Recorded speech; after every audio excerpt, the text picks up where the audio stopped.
Here it is. It's Monday once more. This is the great day of the Facebook eradication. We are talking to you right now during the great Facebook breakdown. WhatsApp, Facebook, Instagram, currently during this conversation, are all completely offline. No one knows when they're coming back. And we don't know how it's going to turn out. So we won't really know during the conversation how it all turns out. And so when you hear this, it might seem old and boring news, or it might be something really, really mysterious and crazy is going on. And the conspiracies begin. Yes, my first conspiracy is that Facebook isn't working. And I'd like to apologize for all you listening. I didn't have time to really, well, I didn't take time to clean up this morning, so I'm a bit disheveled. We like you in your natural state, I, that rugged machismo look. I was in the Facebook basement trying to start up the fire. Hurry up, get that fire. We need a full head of steam. You're running down the road kicking monkeys, get them back on their bicycles. Yeah, hey, speaking of that, Neil Osborne recommended I watch 13 Monkeys again because I was like, it was okay, but Terry Gilliam's one of my favorite directors. Oh, and is that a pandemic type of film, 13 Monkeys? Yeah, you never saw 13 Monkeys? No, and he is a great director. He is. And What are it's some of the got other films he Bruce did? Willis, Madeline Stowe, Christopher Plummer, Brad Pitt. Like the cast is pretty. So I started watching it last night. I started it late and went to sleep before I got too into it. But yeah, Neil, like Osborne's like, they were trying to warn us. No Well, one of would. course they were. The CDC, everybody's been trying to warn us for years. Yeah, it Yeah. is interesting to me. There's still such divided lines. I was hearing on Alice Morning Show, they were talking about people who didn't get vaccinated and either have been deadly sick from getting COVID and some that passed away.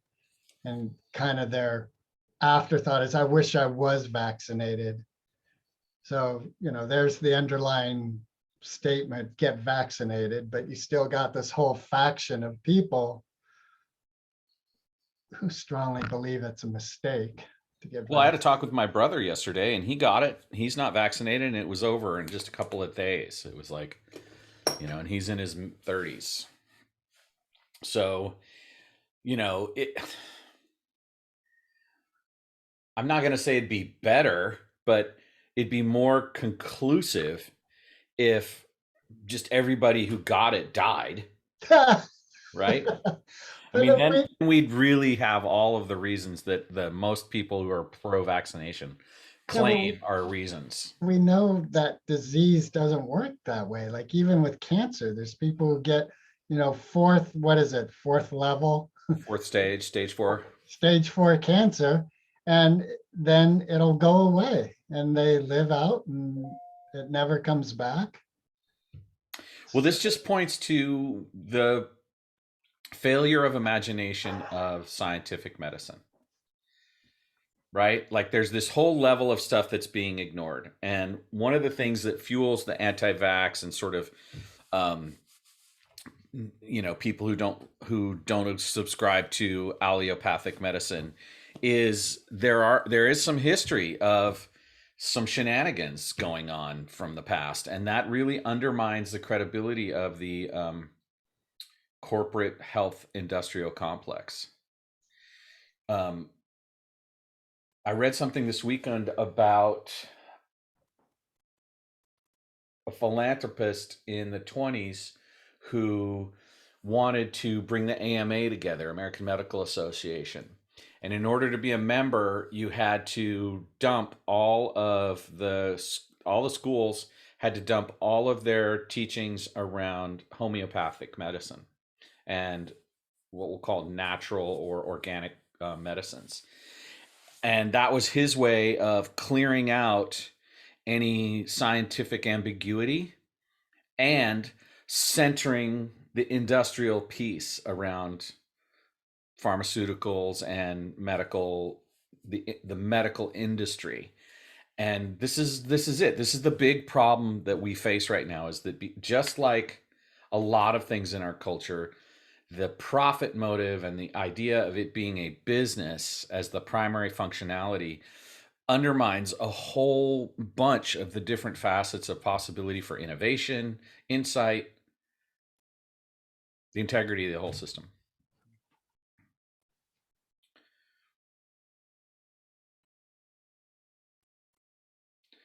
I ate too much ice cream this weekend and I was getting COVID because I started to actually have like some kind of nasal response. I was like, whoa, whoa, what's going on? And then I realized, oh, I don't eat dairy anymore. And I had ice cream 2 days in a row. Like, that's it. That's all it is. Oh, thank God. And then What happened to your talk last week? You were talking about your body image and you were going to step up your game. yeah, I did. And I rewarded myself with ice cream. Well, it wasn't a lot. Was there a celebration involved? Yeah, yeah. Very nice. What was celebrated? My friends got back from their month-long vacation in Italy, and they threw a party at their house. All right. So, Did they have gelato? no. But they have a wood-fired pizza oven that they invested in, and so we made these from scratch gluten-free pizza crusts with like arugula and you know cherry tomatoes from their garden, and oh, it was great. And so it's fun when you make the dough yourself. You put it all together. You put the olive oil on. You put some arugula. You put a little mozzarella, some tomatoes, and then you take that big flat spatula thing, you scoop it up, and you put it in the pizza oven. And now it's on, buddy, because that stuff is like 700 degrees, and you got to move it around. It's really hard to turn a pizza with a big flat spatula inside a little tiny window, right? You have to move it like a quarter of an inch 100 times to get it to turn around. But man, like there's no way I can even buy pizza from a pizza place anymore after eating this. And yeah, you're right, pizza and ice cream.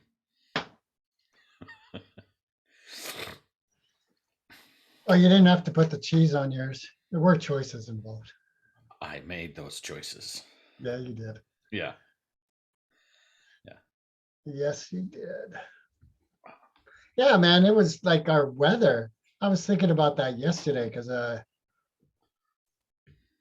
like going on a Sunday morning walk, the Tennessee Valley trek to the beach and back. And it was so warm, 8 o'clock in the morning. And I was like, damn, like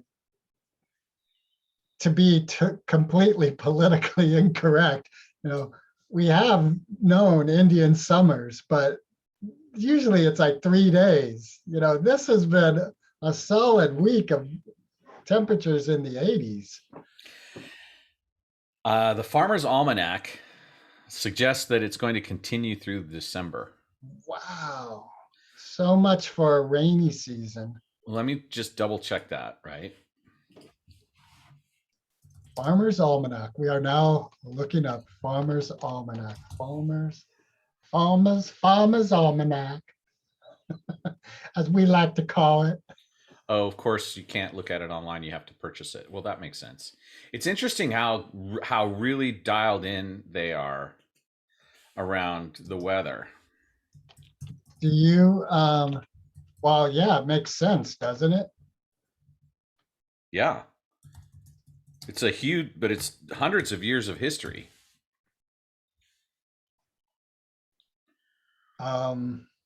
Yes, but it's So all they're centered saying around farming.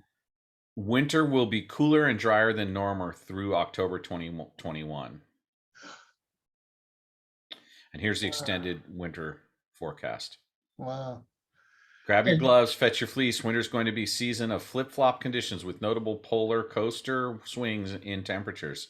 So it's going to get super cold and then get warm. Yeah, so average wintry temperatures and precipitation, it says, for the California and western states. and then it's showing the Montana to Illinois, all the way down through Colorado and Nebraska. Numbs the word. It's going to be that really super cold trough that goes down the middle of the country. Wow. Yeah, so that's what they're saying on the farmersalmanac.com extended forecast for 2021-2022 winter.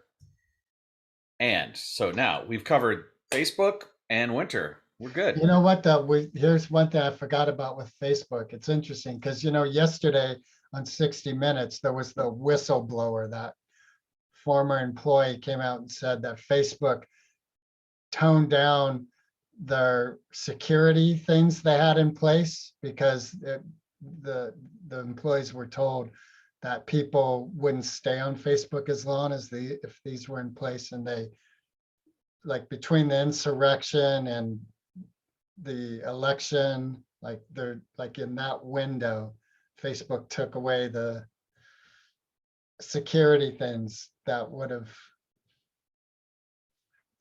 made it harder for people to communicate on Facebook with the insurrection and all that So kind you're of. saying that there was a 60 Minutes interview with a Facebook whistleblower Right, last night, yesterday.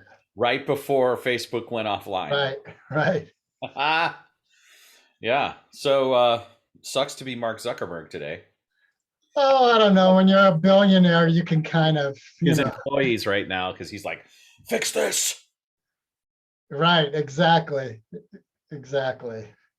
Yeah. I think it brings up a really interesting question, because part of me is secretly hoping that it lasts for several days. And, I'm honestly, I have a Facebook ad running for my coaching business. Like, I'm not going to claim that I'm somehow superior or don't use the thing, but the idea that the self-reflection that humans would have without this addictive thing that they tend to go to, that's really intriguing to me. And it's funny because this morning, after I did my meditation and my qigong, I got up and I was walking around the garden, and I was thinking to Like a myself, teddy bear. uh, well, I guess I am, Golden Bear is my nickname. Right. But I was noticing that I could hear the traffic again, and that there were planes overhead. And I was thinking back to the glory days of the pandemic, when it was fucking stillness But people were just dying. and no one was moving any vehicles. Like, and I think, nature really put us on pause, and that was one of the sort of weird side effects that was of benefit to us, right? Because animals started coming back into areas, things like that were happening. And I was thinking to myself today, like, well, I'm really lucky because I live in the San Francisco Bay Area, and the fire season this year was pretty short, but a lot of people are still dealing with it. But I was also thinking, now that vaccines have come back online, and people are driving around again, and airplanes are flying around again, and like, Mother Nature is gonna do something. Like, what's gonna happen? I had this That's, premonition. have we had if we already went over this, you can stop me. But on these hikes I do to the beach, like again, yesterday, I'm looking around and nature is thriving. And I was thinking of the dialogue I hear people say, well, the planet's in trouble, nature's in trouble. I'm like, nature isn't in trouble. It's doing fine. And we're in trouble as a part of nature. The planet's going to be fine. And like you're just saying now, nature's going to do what it needs to do to continue. And if that's like flood this area, drought this area, you know, you know what I mean? Like, Yeah. nature's alive and well. The rebuttal, the caveat to that is the massive amount of extinction of species that's going on, and the massive amount of toxic pollution that's being generated by human activity. And, to create the favorable conditions that we enjoyed up until the beginning of the Industrial Revolution, a mere 120 years ago, nature took billions of years to create those conditions through an amazing, miraculous process. Well, it's got to work faster. Well, that's the thing. That's the human perspective, right? Is that time's compressed, and it has to. We need to do it now, and Yeah. blah blah blah. But the true, and I haven't done my ACM reading this morning yet, but the true is that time is an illusion, and there's no velocity to any of it that needs to happen, and it's just fascinating to me how we can see that, yeah, nature is resilient, and at the same times, paradoxically, you're right, what you're saying is right, and like there's a lot of dead and not reproducing animals, and flora and fauna and plants that it's like it's some insane thing. Like for toilet paper, they're cutting down a football field of boreal forest in Canada a minute. Like that's how fast they're going. And I've Are they seen, replanting? I don't, probably, but it takes forever. It takes, 35, 40 years to replant that stuff. Um, Interestingly enough, hemp fiber grows the same amount of fibrous material within a 1 year growing cycle. I've heard that about bamboo also. Have you ever Yeah. used bamboo toilet paper? So this idea that we need to be cutting down trees makes Yeah, no but have sense. you used bamboo toilet paper? I would if I could. It's horrible. Well, you can make it better. If we We can put make it half better, our, better, stronger, faster, faster. A $6 million toilet paper. I have used hemp, I've worn hemp clothes that were like way softer than cotton. So I'm not, I think there's a question of that's important of how much energy would be consumed after the material, the fibers have been harvested to create that level of Stroft. Please don't squeeze the Charmin. um, Yeah, we're not going to be able to solve it. But I think that there's a lot to be said for alternative possibilities, and that more and more, I want young, successful capitalists to come into power and innovate and wipe out all this old bullshit. Like I saw a picture of 1911 electric cars. They were electric cars. They looked like, the old cars that were like buggies. They were like buggies before, oh, this right, is, right, right. and they were electric. They had batteries. And it's like, come on, Well, people. it's pretty well known that Tesla had created a lot of means of, Nikolai Tesla. yeah, of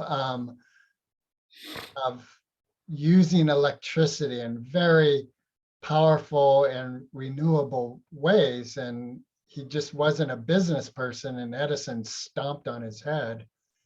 Well, he was a business person, but what happened was he was, Squeezed out by Edison, and who and was the other? that's not about business. That's about morality. Well, it's business. Edison wanted to win that electric race. It's kind of like, remember when Tesla and what was the other car, Fisher or something like that? They came out at about the same time, and there was a race of which one was going to get market ground. And what happened is the other one, there was that video that went out with all the cars exploding in the flooding lot. They learned that if the battery got wet, it would explode. And that company went down, and then Tesla took off. Yeah, and I'm not so sure that it's analogous to what happened with Nikolai Tesla and Thomas Edison. Like Edison was, there's this idea that what's good for business is good, the best outcome for social structures, and that's not the case.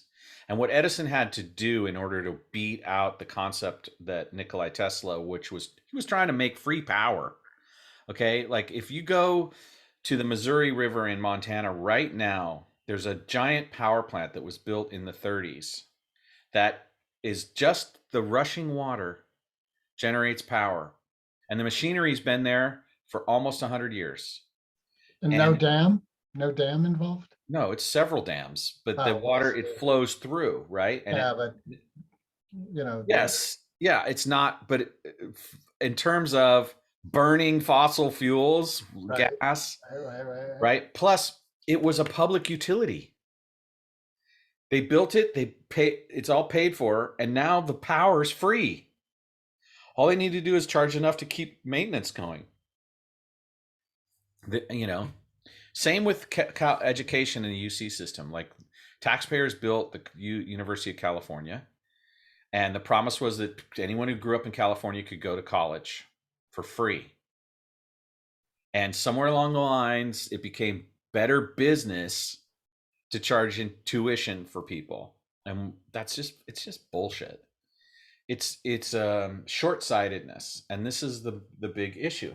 This idea of short-term profits over long-term social benefit, and you don't have to be a freaking communist to see the toxic capitalism the way it works, and we can still have free enterprise and have good social structures and have all kinds of innovation and reduce pollution, and you know that's why you should vote for me in 2036.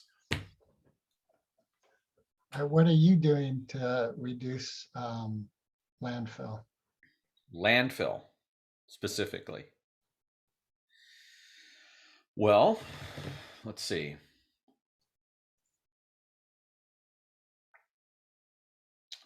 The packaging process is tricky. I haven't solved the packaging problem. I do pay attention to how that works. We do separate all of our recycling materials, but my understanding is that they just still go in landfill because there's nowhere to ship them to process them. We separate out organic matter. So, like trash in our house doesn't have organic matter that goes into the green can where people put their leaves or whatever. But like orange peels, banana peels, stalks of broccoli that we don't use, like that stuff all goes in the green can. So we're reducing the beneficial parts of landfill. Right? Instead of putting organic material in there that will help decay, grow bacteria to help break down the other stuff, it's only the really not. The plastics, Now the plastics go for the most part, if they are right? recyclable, they go in the recycle bin. We have a lot of jars with those jar lids that we use to keep stuff. With those jar lids. I think Those jars with brand name the is KNORR, Nor or something like that. I don't know exactly. yeah, the mason jars, Yeah. Oh, Illuminati jars. the Illuminati jars. Illuminati confirmed.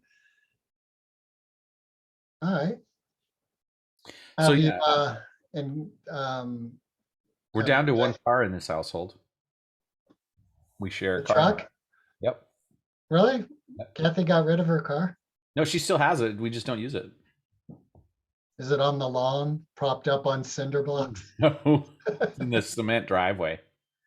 It's propped up on tires that look like they need some air.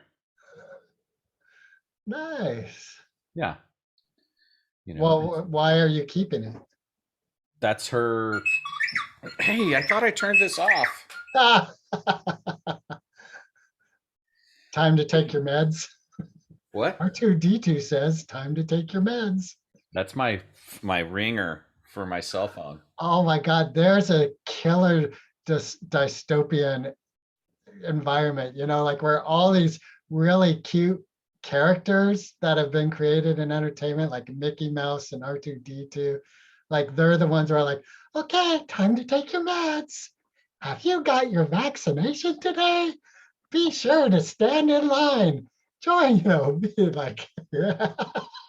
Mind control. Yeah. We should do a punk rock kids album. Yeah. Oh, I wonder if one of those Brush your teeth. Floss after you eat. We don't need no education. We don't need no thought control. Kill your iPod. Kill your iPad. Yeah, iPod's kind of dated. The kids would just laugh. Okay, It's Grandpa, an iPod. iPod. Yeah. iPods really don't exist anymore, do they? Well, they got integrated into the iPad Oh, and the phone, so yeah. it became one thing. Like Right. we're all going towards homogeny. That's so funny. iPods are dated. They were such cutting edge technology when we were Yeah, in our 30s. I remember. Yeah. Way back in the aughts. Yeah.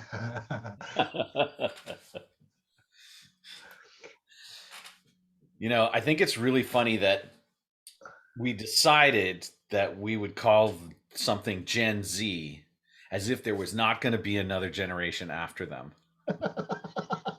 What do we do? Go back to Gen A now? Now, what happened when the apocalypse was supposed to come? Well, we listened to that Christian guy, who said, all right, ascension in A20, T minus. Yeah. All right, are you ready? Let's do it. Oh! We already talked about that. Everybody got to rise up. Yeah. Everybody got to Did you rise. say you never saw Little Big Man? Oh, no, I saw it. It was a long time ago. Okay. Yeah. Dustin Hoffman. Yeah, one of my favorite scenes is when the Indian grandpa, he goes up on the mountaintop with Little Big Man to pass away, and he lays down, and then he goes through this whole eloquent ceremony and all this stuff, lies down, and it starts to mist and kind of sprinkle a little. He wakes up, he's all, am I in heaven? And Little Big goes, no, Grandpa, you're still here. He's all, oh, I guess it's not my day to die. And they just get up and walk away. I love that. Yeah, because it's just grounded in the practical reality of experience. Yeah, it's Yeah. like that was it. Like this huge, to do, and then oh, guess not. Okay. Let's come back tomorrow. Yeah, We could, there was no TV to watch, so you could spend 3 hours on a ceremony and be like, all right, we'll do it again tomorrow. yeah.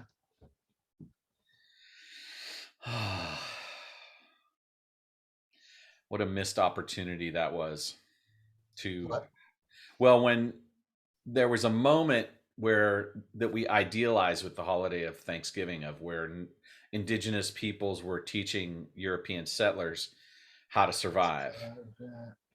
And instead of us like adopting the new ways and having a renaissance of that kind of lifestyle, we had the horrific colonization and genocide that was perpetrated on the native. And as we see now, with that wisdom that they had of harmonious living within nature is sorely lacking, and Yes. Kathy and I were talking this weekend where we're like, my God, can you imagine living up in Alaska and not having access to any of the stuff we have now, like nylon and rubber boots and all that stuff? Like, and I was like, yeah, being an Inuit is no joke, right? If you just like furs and leather and ice houses and, fishing with sinew and bone hooks and Lordy. I heard there's like an exponential amount of terms they have for snow and ice. Like for us, it's snow, ice, but for them, there's like 36 Right, because it's the words. qualia of it. It's the Right, quality of it, not just exactly. the name, the condition. Right, right. Yeah, yeah. I guess that'd be similar to like how we have, humid, warm, hot, all these ways to describe a Personality. blustery day. Well, yeah. I mean, if you just think about the human capacity to name, right? Yeah. We have the ability to do a lot with our own initiatives, but we're bound by this kind of like, well, we did that for you. No, no need to come up with a word for softer water or like. I don't remember the particulars of my dream from this last night's sleep, but I do remember waking up going, what a trip. Like that's such a different time of my life, it was like my mind was attempting to make sense of something. Like I was kind of fascinated by my mind processing something to make sense of it from a time long ago in my life. It wasn't relevant to anything today. I was like, wow, that's So let me see if I have this right. You had a dream that was about the distant past, right. And but then it was a trying to make dream. It sense was of it, like there right. was a processing in it. Yeah. Well, that's when one could argue Jungianly that the subconscious mind does that as dream work to resolve issues. Um, so maybe you were bringing up some old history to resolve. Yeah, it was. But that's what I You don't find remember what it was? fascinating is that the mind wants to make sense of things. Some things just I think that there's a waste of energy in attempting to make sense of some things. Well, I don't think nature created anything useless. So the mind is what it is. And Mark just threw me a softball and I'm going to let it go by. We'll just let it go wait a by. minute, that's not what Moped Outlaws is about. You're you're supposed to hit that one out of the park. I don't know what it is yet, and it probably was going to cost me. But fuck it. I didn't come here to play softball, Wilker. All right. So next time, Yeah. yeah. What was I saying? About nature has nothing useless except for me and my arrow. Yeah. Um, what I was saying was, I think that the mind is an important part of the human being. It's just that we don't train ourselves in relationship to it very well in Western culture. And so when you integrate mind, body, and soul, then you have a different expression of humanness, human beingness. And it's kind of interesting. The brain, we think of the brain as where the mind is, but the map isn't the territory. So we have this picture of our mind being inside our skull, right? But we're starting to realize that there's gut wisdom and these other things that inform our intelligence. And who knows where dreams, I mean, they measure these things that they can do with tools to measure our brain's activity and do dream studies with that to try to figure stuff out. And they're making progress. I mean, I'd love to have a dream biologist on to talk about that stuff, but I think there's more mystery than there is solution at this point. And so when we think we've got it figured out, that's when we're the most dangerous. Hmm. Because then we form like a calcified thinking, a kind of fixed thinking that doesn't have room for the next possibility. Yeah, and I'm not saying this, I'm presenting this. Like, so there's also just conceptually thinking of building and building blocks and strong foundation that is fixed. And that allows one to build with strength because the elements are fixed and in place and well grounded. Again, there's this razor's edge, the duality of being well grounded. And what does one mean by, what do you mean by that? That my word is good. So if I say, hey Mark, I'll call you Wednesday, you can bet I'll probably call you Wednesday because I'm well grounded. I can trust that. Right. Whereas if I'm flighty and airy, all right, I'll call you Wednesday, and you just know, yeah, probably, maybe not, who knows. So how does that relate to the mind? What do you mean? So the the concept of a calcified train of thought, there's an element of having concepts in place that are well grounded by which I live.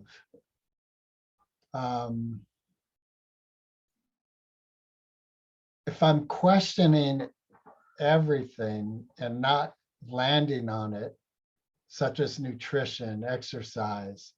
In other words, here, let me say this, like I'm finding it's a pretty new commitment, this Sunday walk I like to do to the beach in the morning. Now that I've been doing it for a bit, like just thinking about it brings me a sense of joy. And it's grounded. When I first started, there was this element, wow, do I want to do it? Am I doing it this Sunday? I don't know, maybe not. But I committed to it.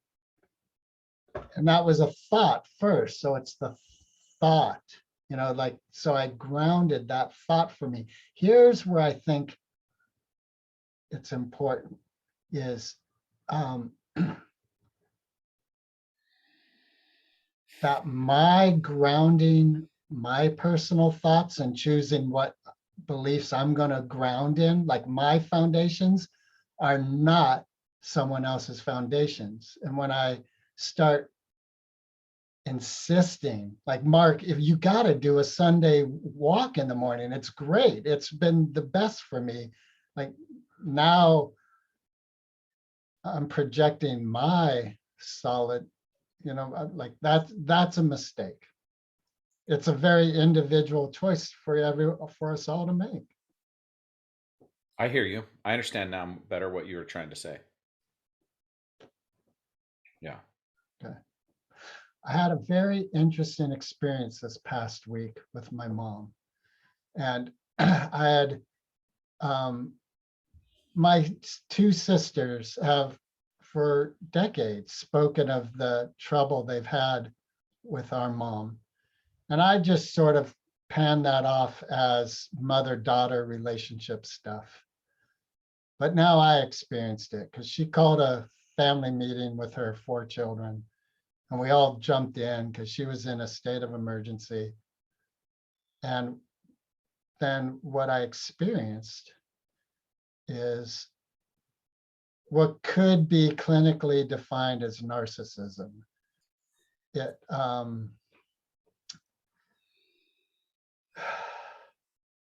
had to do with money. And what one of my sisters equated it to, which really resonates for me, it gives me a very clear way to understand this. It's as though with alcoholism, someone says, I've hit rock bottom and I really want to change my life and I don't want to do this anymore. And you jump in to help them and almost right away, they're like, I don't have an alcohol problem. What do you mean? And the other piece from the clinical narcissism is flipping it on the other person. So instead of taking responsibility, attacking the individual who's attempting to help. And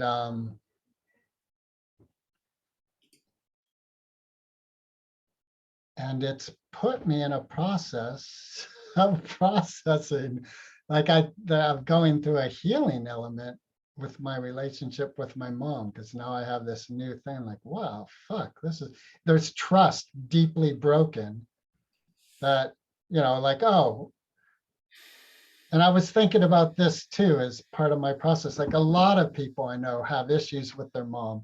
Like let's say their mom's an alcoholic and they learn to love their mother and just know there's this aspect to them. And they need to have boundaries or hold ground in this realm. So I have support that I'll find my way to love my mother still and have a relationship with her. Well, you could start by not believing you are clinically able to diagnose her as narcissistic.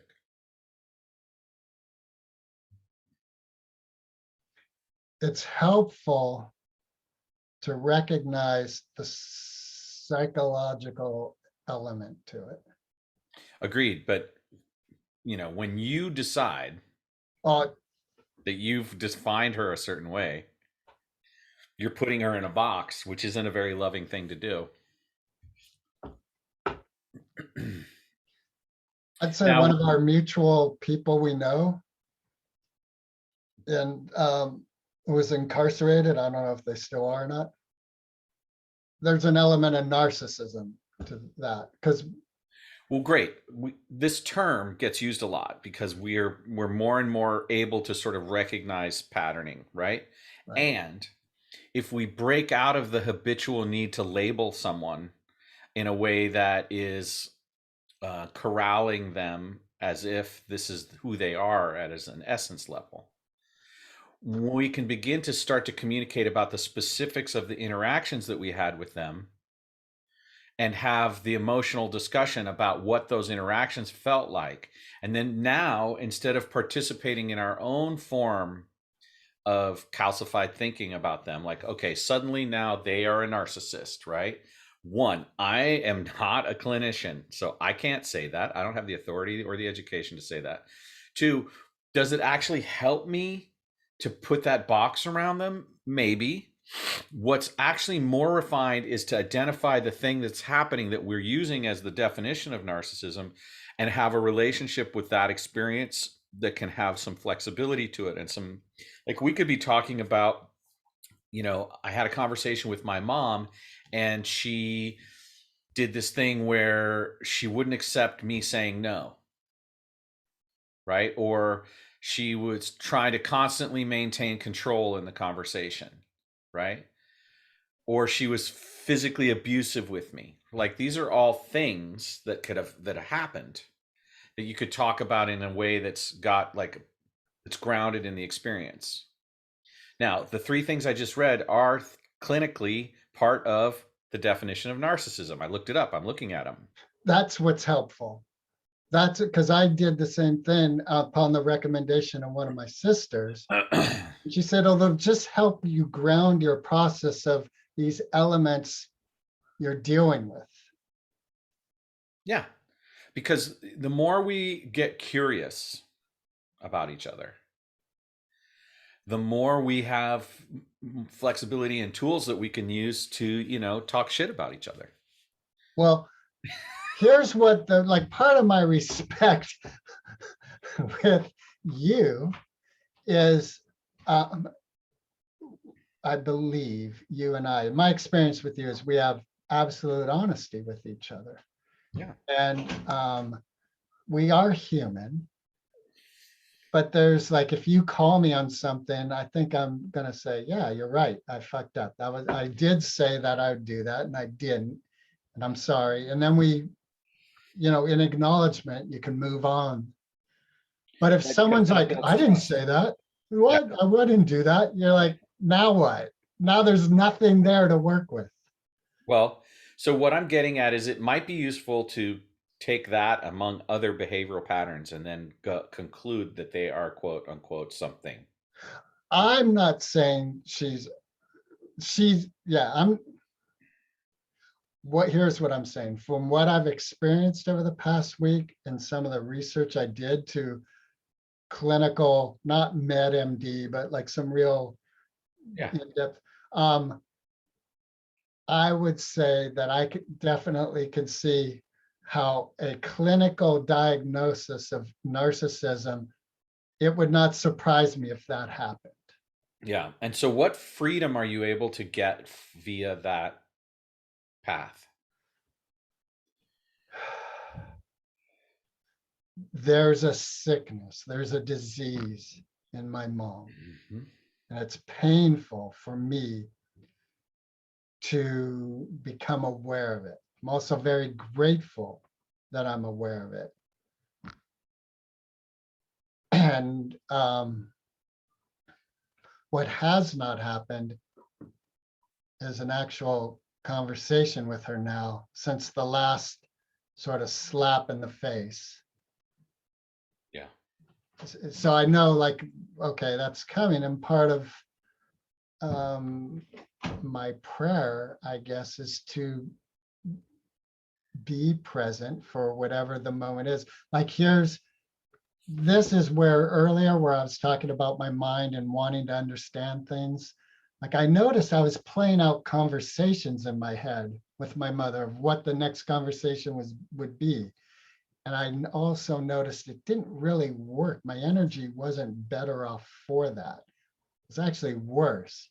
It's better if I let go of an idea of what the conversation's going to be and just kind of stay solid in myself and my connection to God. Mm-hmm. Yeah. But I know that I do want, let me say, I want to have that conversation. With her. Yeah. Right. Whatever it is. When I say that, I Yeah. just mean like an actual Yeah. I conversation. get it. And I see value in everything that you've said so far. And the nuance that I'm trying to tease out is that when we can be in the moment more and deal with what's actually in the moment, which in the case of like, let's not make it about someone personally, like your mom. Let's talk in the abstract now. If someone is exhibiting a behavior in the moment, and what we do with that is we ascribe a certain conclusion that we project upon them, and then we don't engage it, then there's an opportunity that's not there anymore, right? You can deal with the reality of whatever the microaggression is, as opposed to accumulating a bunch of microaggressions and then casting a conclusion about the person with all of those microaggressions. My point is that when we can be intimate with them and say in the moment, ow, that hurt my feelings, or this feels diminishing of me. Now we're not relating to their beingness as a secondary thing that exists behind a wall of this thing we've defined them as. And we're actually having a relationship with them that, even if it is true that they have this label, we're actually working with the reality of how that expresses itself. Right. A part of what I'd recommend, like if you're dealing with someone who's an alcoholic, Yeah. then you want to know that to be real. So whatever agreement conversation you have, you know that like if I'm an alcoholic and I come to you and go, Mark, I just need $6 to go get some food and this and that, you're like, okay, you're not going to get alcohol. No, I'm not going to get alcohol. Well, it would be wise for you to know I am going to go get alcohol. Like whatever I'm saying to you, all I want is to get alcohol, and I'll say and do whatever I need to get the money to go get alcohol. So there is no reality in our communication in this realm. So you're saying your mom's a narcissist and an alcoholic? Now I'm using alcoholism as an example of because the narcissism seems to be sort of ethereal, where alcoholism everyone kind of gets. I'm saying my mom, when it comes to money, she'll say and do whatever she needs to get her way, and any agreements or communications there are between the two, when she has what she wants, which is X amount for the moment, all of that's gone. All agreements and communications gone. She's bounced. Yeah, I hear that. And that's what I experienced this last week is I know a history of financial duress and things not working out. And what I experienced this last week is I'm in an emergency state. I'm going to lose my home. I want to change my ways. So then her children, me, I'm one of them. Okay, we want to help you. She got what she needed and she left. She was not interested in actually changing her ways. Yeah, so that's a much more complicated dynamic, I think, than what we sort of started down this road with. And let me just say that I feel you. I get what you're saying in this. And I understand how the nature of need, whether we validate it or not, it's interpreted by the individual as need. And then the actions that they take to get it justify the means. For right? them, right. For them. Here's the other thing that happened for me is I got clarity about help. Like when you help me, it's with the idea that you're helping me through a moment so that I can then live on my own better. If I continually come to you, It's enabling. right, Yeah. So there's so many vectors to this conversation, so that the addictive ones make sense now in a way it didn't before to me. okay, You know, having been someone who went to Al-Anon, right? right, And understanding the role that I play in my loved one's addictive process right. is an important aspect of healing. And that's why I'm bringing up the clinical narcissism aspect. I don't know, like I said, she hasn't been clinically, what do She you probably call it? wouldn't want to be. Absolutely, right, especially at 83. But yeah, she doesn't want to. However, what I'm saying is that's like Al-Anon. Like I know, oh, I'm the son of a narcissist. That's what it seems like. And that gives me some tools through experience and research to, bring in and go, oh, is this going to help this Or process? hurt. Yeah, got it.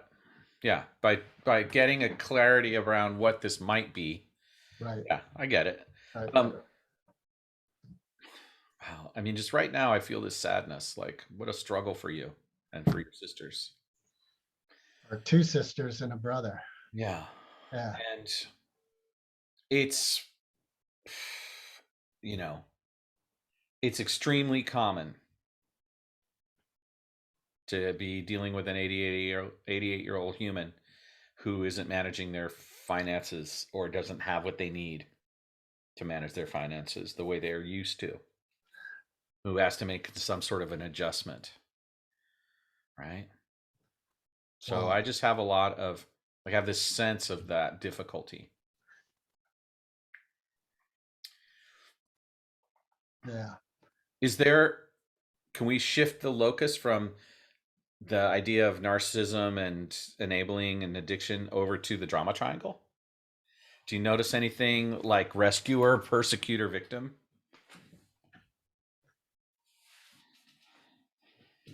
Well, so this is interesting because it actually comes back to what I researched in narcissism. Like if someone is clinically defined as a narcissist by a psychologist, then the process of healing, it's looking at what are they protecting? Like why are they, there's some element of them that feels deeply wounded, that is heavily protected.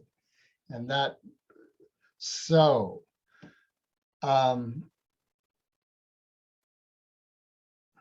I forgot your question. Can we move the locus to the, Do you recognize anyone in this discussion that you had this week playing one or more oh, of the the victim triangle, roles right, right, of the right. victim triangle or the trauma So, triangle, it's called? right, right, right.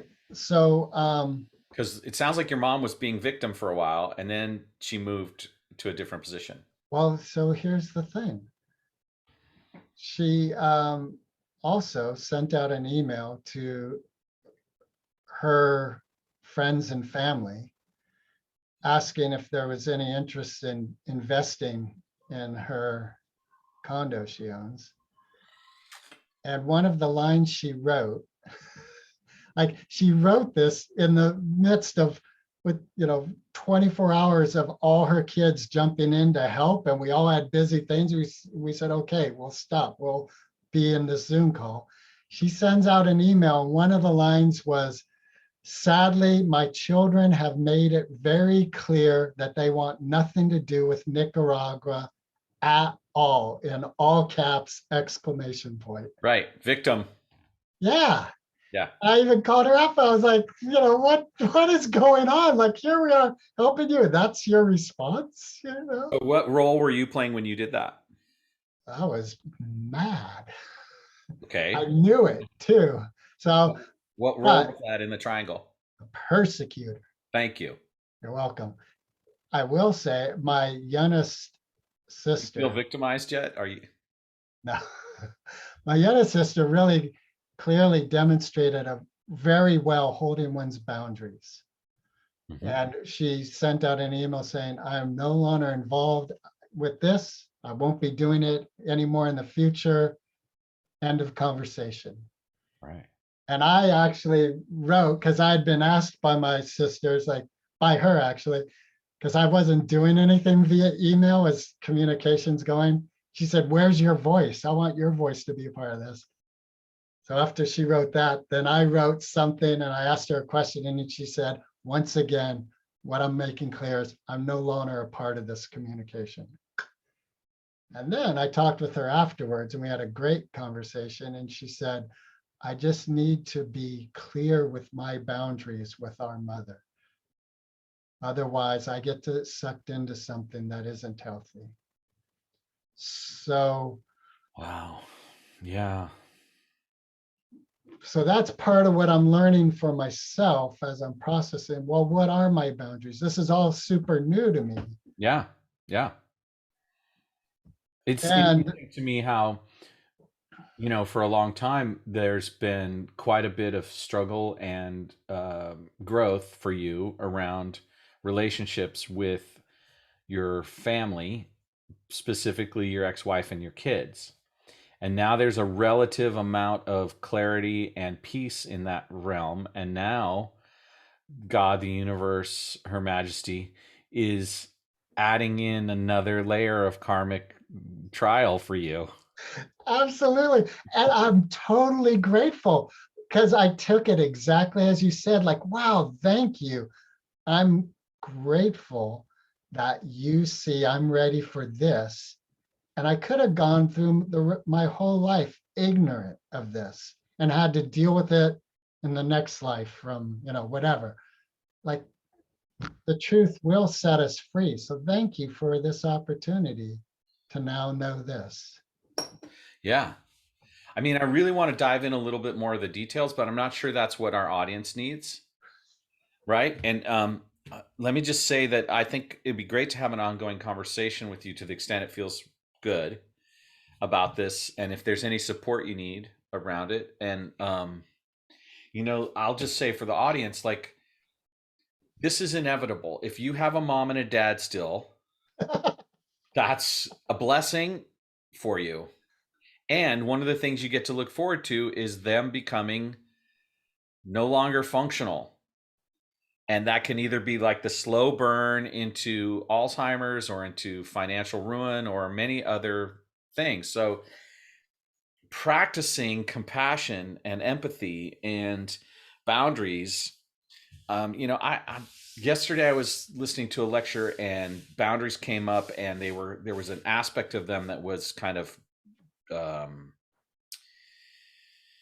deconstructed. And when we put up boundaries, there's an option beyond that, but it's contingent upon us having the bandwidth and having the dynamism to enter into What's the dynamism mean?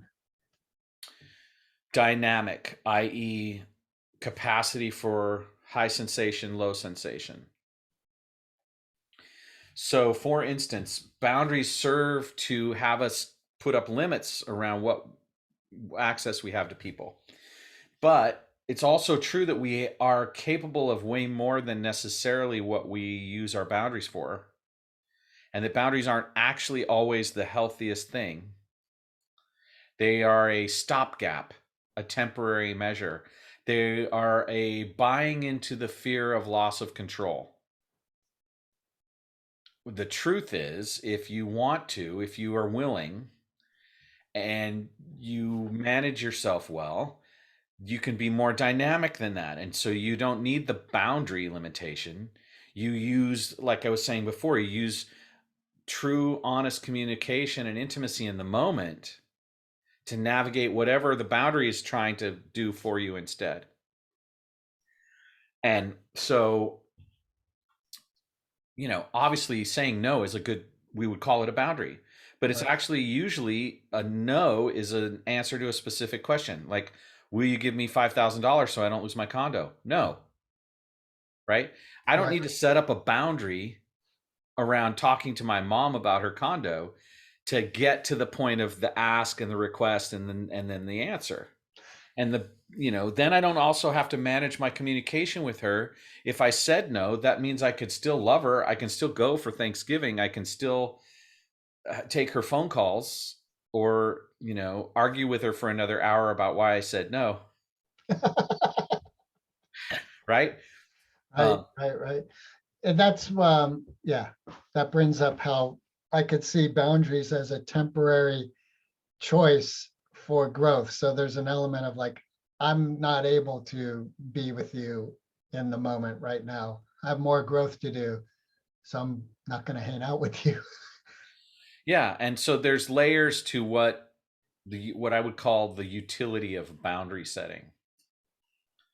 And it's all about how dynamic and how much how much depth you have as a person, how much you need to rely on boundaries, right? And if you are dealing with a lot of accumulated trauma around certain things, you don't have the bandwidth and depth in order to navigate the moment with enough functional interaction to resolve it through emotional intelligence and all of those things. So that's when boundaries become critically important, because otherwise it's the only tool in the toolbox to keep you from going under, right?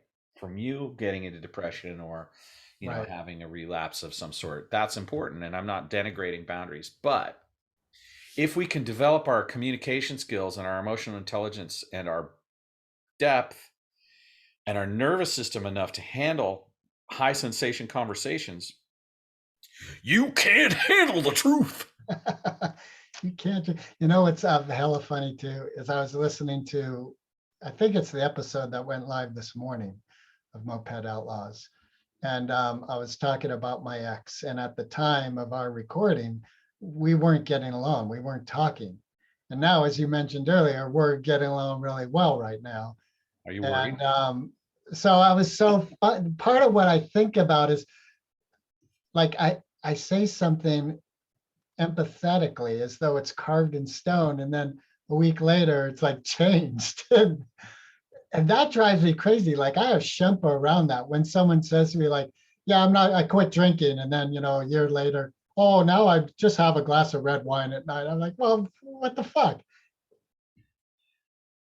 It And makes them less trustworthy. And as a child of a narcissist, having trust is really important to you. yeah, that's interesting. That's the ramifications of all this that I'm dealing with. And as you said earlier, like I came to you with coaching about my finances and my ability to be responsible with money, desiring to be so. And just as if my parents were alcoholics, there'd be a red flag in my life, like, oh, there's that potential in my life. Wow. You got to learn our shit somewhere. It's typically our parents. Yeah, which is so painful because I'm going to be that shit for my kids who I love dearly. But That's I not always true. See, wonder. that's the difference, is we don't actually have to settle for that excuse. In fact, maturity means breaking out of the old "that's I blame my parents" motif, Absolutely. Yeah. right? And you've got some great demonstrations of consistency in your practices, that it's not a big stretch for you to change this one too. And I do believe it's in process. Yeah, I agree. One day we'll have that house on the hill. Yeah, well, yeah, absolutely. Yeah, I agree. Uh, Yeah, yeah. If we want it bad enough and we take action, the key thing is not just to visualize and embody, but to take action, to be so embodied in the possibility that you actually move every breath towards, in that moment, every decision is in alignment with and integrity with that being the outcome. And we're human, so it's ebb and flow, man. Yeah. I'm looking forward to listening to what was released today. I immediately, in typical moped fashion style, I felt a little uneasy about the photo. good. And I'm like, oh, that's good. That's what we're here for. So if you're out there listening to this conversation and talking about Greg's mom feels a little bit uncomfortable for you, welcome to Moped Outlaws. You're right where you belong. The adventure, the horizon, the fact that you might run out of gas before you get to the top of the hill. I really looked for an image where a guy, because the song I was thinking of was, the Iggy Pop. What was the name of their band? The Stooges. Their Yeah. song, I want to be your dog. Now I want to be your dog. And because part of what today's podcast episode we talk about is relationships and heartbreaks. And so I was thinking, like, I want to be your dog. But I couldn't find a good image where the guy was in sort of a submissive. Thank God. That was the one I I found, would and I have thought, definitely nixed that because that would have pushed my Shempa. Oh, now we know what next week's image is going to be. I'm so glad you're here to help me deal with my sense of a loss of control. Loss of control, loss of control. Yeah. Yeah. Yeah. We're really lucky. Yeah. I'm so grateful to your mom for you. She would be pleased to hear that. Yeah.